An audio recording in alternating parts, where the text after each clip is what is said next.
All right, guys, so there's a tragic story out there about a missing young lady named Gabby Petito. Now, apparently she went missing after going on some cross-country trips with her boyfriend, Mr. Brian Laundrie. And now it seems like Mr. Brian Laundrie is kind of on the run as authorities are looking for the whereabouts of Miss Gabby Petito. Now, I have not talked about this story, even though it's been a big thing on the internet, because it's not overtly political, right? Politics should not be involved in a story like this, okay?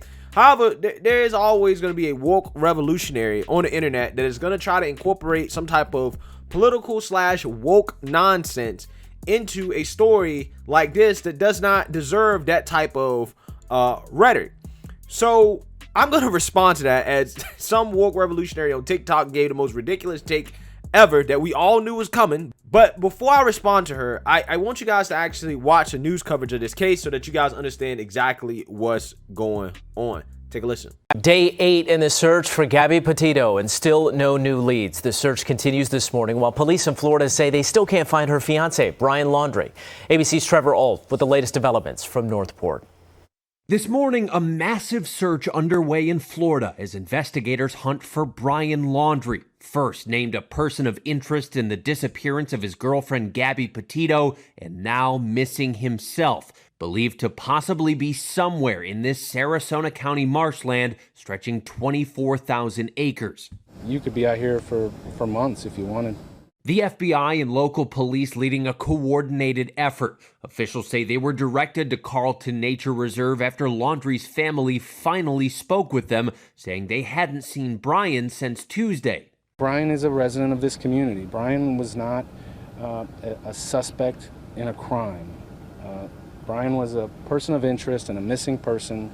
You know, we're not following him everywhere he's going. Laundrie had been on a cross-country road trip with Gabby Petito, the couple last seen in Utah, but investigators say he returned home to Florida without her and refused to speak with authorities about Gabby's whereabouts. His lawyer saying before Brian's disappearance, he advised Brian not to speak with police because whatever he said could be used against him. Where is Gabby? His silence drawing protests outside his home.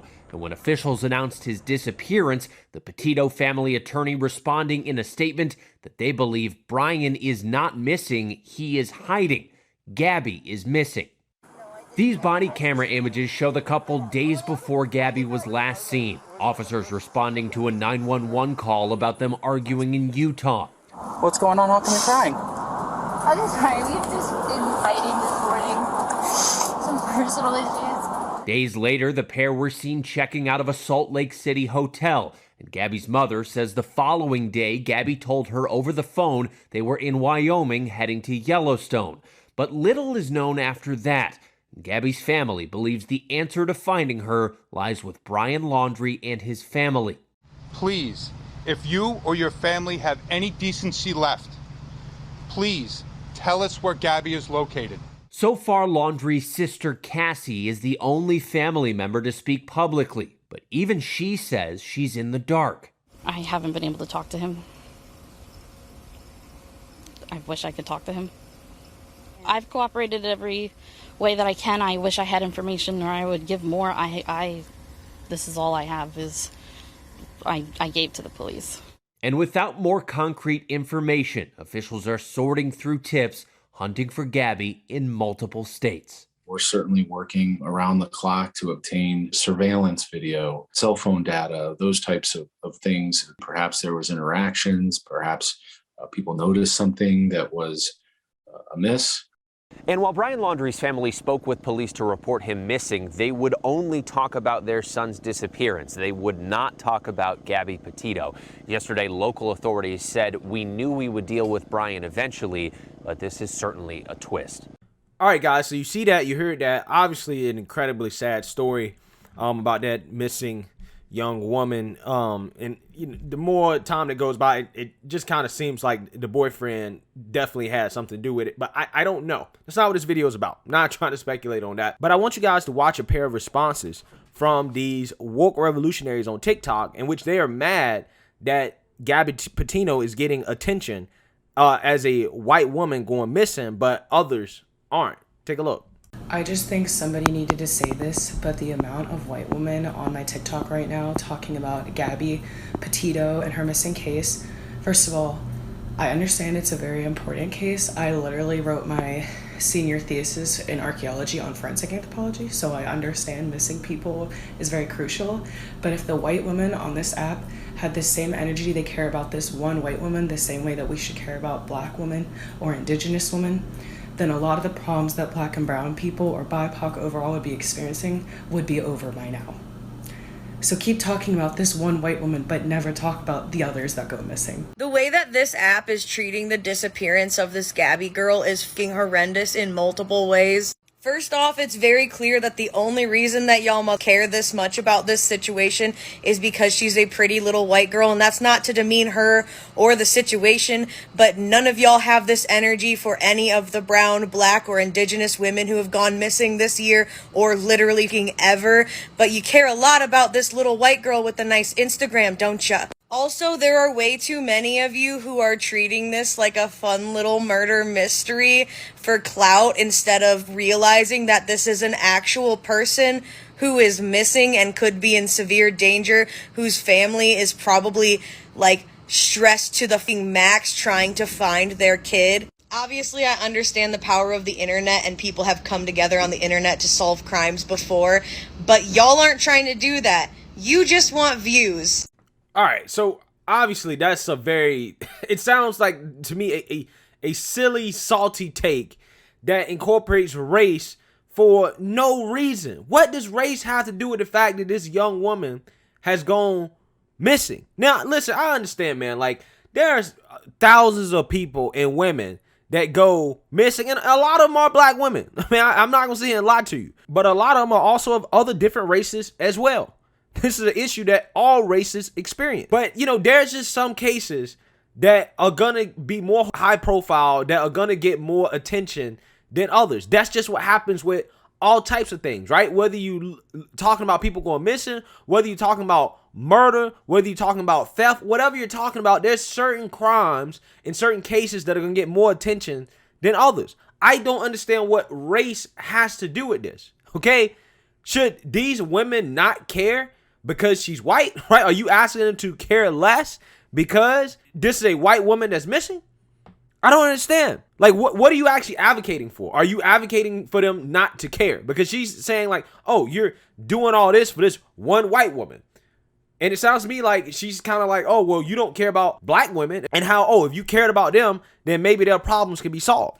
And I'm like, wait, isn't currently what's going on today, everything is about women of color, right? Isn't women of color being pushed to the top of everything? They're being prioritized when it comes to everything in our society right now. Are they not getting the attention that they say they need and the recognition they deserve? Somebody correct me if I'm wrong here. Everything nowadays is about women of color, right? So what this person is talking about and asking for, it seems like that's what's currently happening. So I don't really understand where the animosity comes from here and why she's trying to even make this a racial issue in the first place, because it's not racial. It's purely one of these things where it's like, yes, this is one case that happened to get national news attention, and she just happens to be white. There's been other cases where people went missing or murders have happened or tragic things that happened that have involved people that are, I guess, people of color, right? Didn't we just have a whole summer of violent protests and riots over police killing unarmed black people? Did we just not have a whole year of recognition towards that, right? That included black women too, okay? Certain cases like Sandra Bland and Breonna Taylor was included in that. You had that recognition. Was that not enough? Was that not good enough? Can people mourn over somebody going missing without having to be guilt tripped over it because of the race of the person that's going missing? Like, what does that have to do with anything? It doesn't make it any more or less tragic regardless of the race. It doesn't matter.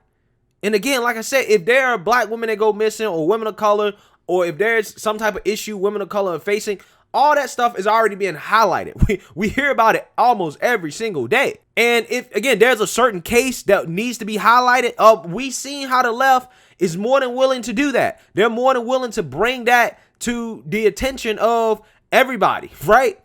We seen that all last year. We saw it. So if y'all woke revolutionaries care so much about this issue of women going missing, then y'all bring attention to it. Use your platform to do it. Use your platform to do it. I'd much rather see you use your platform to bring attention to that than to police brutality, right? I'd much rather see you use your platform for that than other issues. But I do understand the argument of wanting to bring recognition to this issue. I get it, right? So you do that, right? You do that. Last year, when the woke revolutionaries was whining and crying about police brutality and David Dorn was killed, a lot of people on the right, a lot of conservatives got upset because it was like, oh, these people say they care about black lives, but yet they said nothing about David Dorn. They has nothing to say about David Dorn, right? And guess what people on the right did? They brought that to everybody's attention. Now, the left ignored it because it was inconvenient, but we still used our platform to highlight certain people that we felt like should have been highlighted, right? So you can just do the same thing. You can do the exact same thing. But I don't see any of that on their TikToks, right? I don't see them highlighting women that have went missing and trying to bring attention to those cases. All I see them doing is complaining about other people and how they mourn for certain people, right? That's all I see. And speaking of police brutality, I never see any of these people bring attention to the fact that when white people are killed by the police, they don't get protests and riots and all types of stuff in their names, right? When white people get killed by police, more than black people do. But they never talk about that, how, oh, well, there's, a disparity in attention there. Only time the disparity matters is if the disparity goes against black people. But if the disparity goes against white people, oh no, that don't really matter. It is what it is. Let's not talk about that. Okay? Because in that situation, you would say you shouldn't diminish these deaths just because you want to bring attention to somebody of another race. And you will be right to say that. But again, I'm not seeing you talk about how people don't talk about the deaths of unarmed white people. Because that's a thing too. Right? So again, if you really care about this issue as much as you claim you do, then use your platform and bring attention to certain cases. You be the change that you want to see. Because you're more than welcome to do so. Some of these people, man, the things that they say, I'm just never surprised by the woke takes. It's just always racialized. Everything is racialized with them. We can honestly just hope for the best. Hope her family finds her daughter alive. And just go from there, man. Let me know what you guys think. Make sure you like, comment, and subscribe. Most importantly, share a black conservative perspective. Peace.